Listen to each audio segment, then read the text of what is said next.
C'est le retour de l'hiver et des premiers frimas, les gouttes de pluie tombent sur nos camping-cars et à partir du mois de novembre, vous êtes nombreux à prendre le chemin du Maroc pour aller rejoindre le soleil et suivre les hirondelles. Nous avons fait le contre-pied, nous y sommes allés cet été et ceux qui sont abonnés à notre chaîne le savent, ce sont les vidéos qui passent actuellement. Aujourd'hui, on va s'adresser à ceux qui sont en partance, qui ne sont peut-être jamais allés au Maroc. Et nous, comme nous y sommes allés cet été, eh bien, on vous a concocté 15 petits conseils qui pourraient vous être utiles durant votre voyage.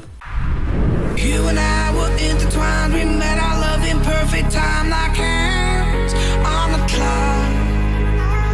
Lately we've been burning up like comets falling back to earth, we're breaking apart. Conseil numéro 1, les trajets. Comment se rendre au Maroc? Il y a plusieurs façons d'aller au Maroc. Vous pouvez partir du port de Sète, vous pouvez partir du port de Barcelone, vous pouvez partir d'Algeciras ou vous pouvez partir de Tarifa. Si comme nous vous choisissez de partir par Algeciras, nous vous conseillons une halte dans le désert de Tabernas au Fort Bravo. C'est une halte originale qui vous changera des aires de camping-car et dont vous garderez un bon souvenir. D'ailleurs, on vous met le lien qui vous permettra de vous donner déjà une petite idée. Conseil numéro 2, combien coûte la traversée? Si nous avons fait le choix de partir par Algeciras, eh bien c'est parce qu'il y a une agence qui depuis des années fait des tarifs plutôt canons pour les camping-caristes, qui s'appelle l'agence Guterres et qui est située à Algeciras à la sortie numéro 12 de l'autoroute. Comptez pour un véhicule comme le nôtre, c'est-à-dire un 7,50 m avec 4 personnes, comptez 250 €. Vous pouvez partir par Tarifa, c'est aussi une bonne astuce parce que vous passerez moins de temps dans les formalités d'embarquement et de débarquement. Simplement, ça va vous coûter 100 € de plus, c'est-à-dire comptez 350 à 400 € les passages aller-retour. La solution que nous n'avons pas du tout évoquée, c'est celle de partir par Sète ou Barcelone. J'ai fait une simulation sur internet et le coût des billets est assez exorbitant puisque pour partir de Sète, comptez 2 jours de mer et vous avez pour 1950 € de billets de bateau pour 4 personnes avec un véhicule de cette taille-là. Je vous raconte même pas si vous avez une remorque à passer, les prix s'envolent. Conseil numéro 3. La vaccination, faut-il une vaccination particulière pour se rendre au Maroc?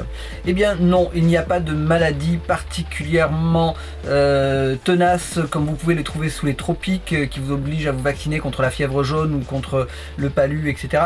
Rien de tout ça au Maroc, donc vous pouvez partir tranquille, il faut quand même être à jour de vos vaccinations évidemment. Conseil numéro 4, le gaz. Pensez à avoir des bouteilles de gaz avec vous. Vous allez me dire c'est évident, on en emmène tous 2 avec nous. Par contre, soyez vigilants, quand vous allez partir de France, si vous avez prévu de faire le plein de gaz en Espagne en espérant trouver du gaz moins cher, c'est une erreur totale. Vous ne pourrez pas remplir vos bouteilles de gaz en Espagne, vous ne pourrez pas les échanger, il vous faudra un détendeur spécial et vous allez vous retrouver rapidement bloqué, contrairement au Maroc où là vous pourrez effectivement trouver des bouteilles de gaz qui vont être à des prix dérisoires. C'est-à-dire aux alentours de 4,50 € la bouteille, contrairement à ce qu'on paye ici en France où on les paye aux alentours de 35 €. En revanche, si vous êtes parti sans gaz et que vous avez une bouteille de GPL, vous pourrez faire le plein dans toutes les stations espagnoles sans aucun problème. Conseil numéro 5, où faire le plein d'eau? Eh bien, pour le Maroc, vous vous en doutez, c'est quand même pas quelque chose de toujours facile. Prévoyez donc une multitude de raccords, autant de raccords que vous pourrez. Prévoyez également de prendre avec vous des tuyaux et des morceaux de tuyaux de format et de diamètre différents, parce que vous aurez toujours à un moment ou à un autre la confrontation avec un tuyau un peu rebelle qui va jamais correspondre aux embouts que vous avez. Prévoyez également de la chambre à air, ça c'est un petit peu l'astuce du jour. La chambre à air, pourquoi? Eh bien parce que tous les tuyaux, tous les raccords, tous les endroits où vous allez aller ne seront pas forcément avec des sorties avec un pas de vis sur lequel vous allez pouvoir visser un embout. Avec de la chambre à air, vous allez pouvoir scotcher ou en tout cas faire l'étanchéité entre votre tuyau et le robinet.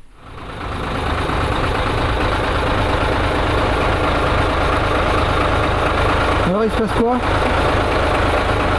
Alors ici à Darla, il n'y a pas 36 000 solutions pour mettre de l'eau et remplir les réservoirs des camping-cars. Parce qu'il n'y a pas de camping, en tout cas ouvert en saison basse en août, juillet-août. Du coup, il faut s'approvisionner directement au château d'eau, que voilà, et se débrouiller comme on peut avec les moyens du bord. Et là les moyens du bord c'est quoi alors? Alors là les moyens du bord c'est une chambre à air, un tuyau et puisqu'évidemment on n'a jamais le bon raccord brancher le tuyau d'eau. La chambre à air faisant son travail de colmatage, on a réussi à attacher notre tuyau rigide. Hey. Ah, ça y est, et le plein est fait. C'est bon. Yep. Évidemment, vous pourrez faire le plein d'eau dans la plupart des campings avec de l'eau qui va être généralement plutôt propre, mais pensez toujours, quoi qu'il arrive, à mettre du vinaigre blanc dans votre eau pour laver vos fruits et vos légumes. Ça permettra d'éliminer une bonne partie des bactéries. Astuce numéro 6, le gasoil. Eh bien, comme vous le savez, généralement le gasoil est moins cher en Espagne et encore moins cher au Maroc. Sur l'Espagne, comptez 10 centimes de moins qu'en France en général, et dans certaines stations, les camping-caristes ont droit à une réduction supplémentaire. Ce sont les stations Red Tortuga, si je ne dis pas de bêtises, qui vous offrent 4 centimes par litre à chaque fois que vous faites un plein chez eux. Généralement, nous faisons notre premier plein à la Jonquera, où vous avez une station Red Tortuga qui est située derrière le Mercadonia. Vous la trouverez, elle est un petit peu enclavée, on la trouve pas forcément facilement, mais en tout cas c'est là que vous trouverez le meilleur prix pour faire votre plein. Concernant le prix du gasoil au Maroc, ne vous attendez pas à des grosses différences comme il y a 15 ans en arrière où on payait le gasoil 3 francs 6 sous. Ici aujourd'hui les prix du gasoil marocain ont bien augmenté. Si vous descendez vers le sud, notez qu'à partir de Tarfaya, le gasoil est détaxé. Donc, quand on le paye aux alentours de 1,20€ ou 1,30€ dans le nord du Maroc, on le paye aux alentours de 85 centimes au sud du Maroc. C'est quelque chose dont il faut tenir compte si vous comptez descendre vers le sud. Conseil numéro 7, l'électricité. Vous pourrez vous brancher dans la plupart des campings, encore une fois. Par contre, soyez vigilants au niveau de vos raccordements. D'abord parce que les normes ne sont pas les normes françaises. Ensuite parce que vous allez parfois vous retrouver dans des campings où il va vous falloir trouver des rallonges qui vont faire entre 20, 30, 40 voire 50 mètres pour pouvoir aller récupérer la borne électrique en fonction du nombre de camping-cars que vous aurez dans le camping. Pensez à l'étanchéité. Amenez avec vous toujours du scotch américain, amenez de quoi étanchéifier vos raccords et croisez les doigts pour que tout se passe bien. Généralement, on peut avoir des surprises. Conseil numéro 8, les papiers. En dehors des papiers habituels qu'il vous faudra avoir avec vous, c'est-à-dire carte grise, assurance du véhicule, vos passeports, toute la paperasserie administrative habituelle, pensez à emmener avec vous des fiches de police. Pourquoi ? Eh bien parce que vous verrez qu'au Maroc, il y a de nombreux checkpoints, généralement à l'entrée et à la sortie des villes, que vous pourrez vous faire arrêter et qu'on va vous demander, pas systématiquement, mais on va vous demander assez souvent des fiches de police. La fiche de police, c'est quelque chose que vous remplissez quand vous rentrez au Maroc. Eh bien, nous vous conseillons d'en faire une série que vous allez photocopier et que vous allez emmener avec vous. Pourquoi ? Parce que ça vous évitera de perdre beaucoup de temps lors des contrôles d'identité. On vous met en lien dans le bloc des commentaires un petit lien vers une fiche que vous pourrez télécharger à la limite et que vous pourrez utiliser pour votre propre compte. Conseil numéro 9, les campings.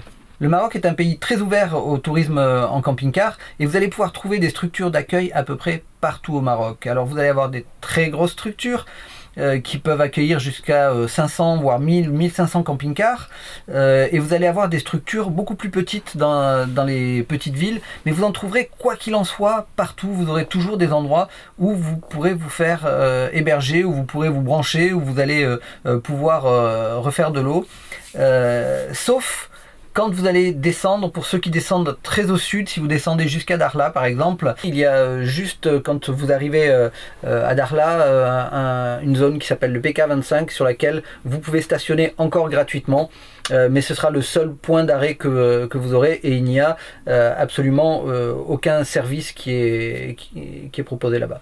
Conseil numéro 10, l'état des routes.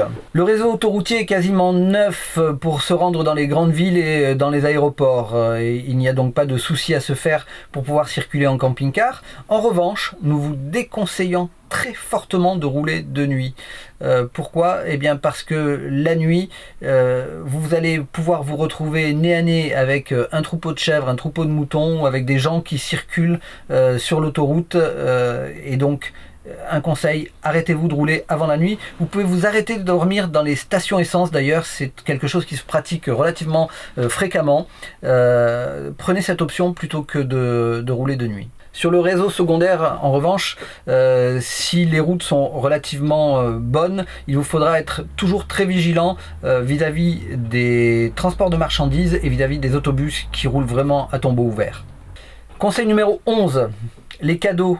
Quand vous êtes au Maroc, dans des endroits reculés, on a affaire parfois à des populations qui sont dans le besoin et c'est toujours intéressant de pouvoir leur laisser des choses qui nous ne nous servent plus, comme les vêtements des enfants qui sont devenus trop petites. Nous, on a le souvenir quand on était dans l'Atlas d'avoir croisé des bergers dont une avait un petit enfant dans les bras et puis on a été très content de pouvoir leur donner quelque chose qu'elle pourra mettre à cet enfant quand l'hiver arrive. C'est pas grand chose, nous de toute façon on s'en servait plus et donc voilà, c'est toujours important d'avoir des choses comme ça qu'on peut échanger ou donner tout simplement juste pour le plaisir. Conseil numéro 12, les achats.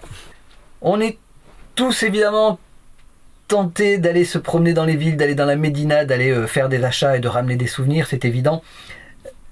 Là, il va falloir apprendre le pays. Et pour apprendre le pays, il faut savoir que tout se négocie tout le temps. C'est-à-dire que quand vous allez acheter quelque chose, vous allez vouloir ramener un tagine, une djellaba, n'importe quoi. On va vous l'annoncer à généralement 3-4 fois le prix auquel ils le vendent aux Marocains, tout en vous disant que c'est un prix marocain. Donc sachez-le, il va falloir que vous négociez ardemment parfois, mais en tout cas quand on vous propose un objet, vous allez pouvoir le faire descendre au moins de moitié, si ce n'est des 3/4 de son prix. Prenez votre mal en patience, ne vous énervez pas et puis restez courtois, ces gens-là sont adorables et une fois que l'affaire est faite, vous êtes toujours les meilleurs amis du monde. Si certaines personnes peuvent s'en agacer, sachez que ça se pratique dans énormément de pays, ça fait partie de la culture, ça fait partie de leur rituel, les choses ne se vendent qu'en se négociant. Conseil numéro 13, manger au Maroc. Si vous êtes à la recherche de l'authentique, fuyez évidemment les bords de plage et allez vous réfugier dans les ruelles. C'est là que vous allez pouvoir parler avec les gens, c'est là que vous allez pouvoir faire vraiment connaissance avec le pays, c'est là que vous allez pouvoir manger de la même façon que les Marocains et c'est vraiment là que vous allez vous régaler. Comment ramener de belles images du Maroc? Vous allez vouloir ramener évidemment de belles images du Maroc et vous avez peut-être pensé à mettre dans vos bagages un drone. Sachez que la réglementation aérienne au Maroc est assez stricte et vous n'avez pas le droit de faire rentrer un drone au Maroc.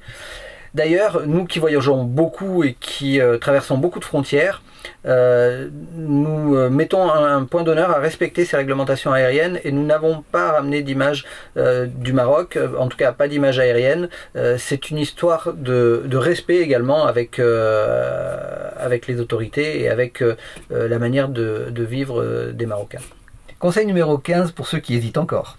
Le dernier conseil que nous vous donnerons, c'est que le Maroc, c'est quand même le meilleur moyen d'être totalement dépaysé. C'est à quelques heures de route, à quelques kilomètres de mer, et quand vous allez arriver là-bas, vous allez tomber sur des gens qui sont d'une gentillesse extraordinaire. Vous allez découvrir des paysages qui vont vous couper le souffle. Évidemment, la côte est plus facile, mais retirez-vous vers l'Atlas, allez vous perdre du côté des gorges du Dadès, allez vous perdre dans le Haut-Atlas, vous allez y trouver des paysages somptueux, vous allez pouvoir ramener des images et des souvenirs qui vont être sans commune mesure avec ce que vous aviez l'habitude de faire jusqu'à maintenant.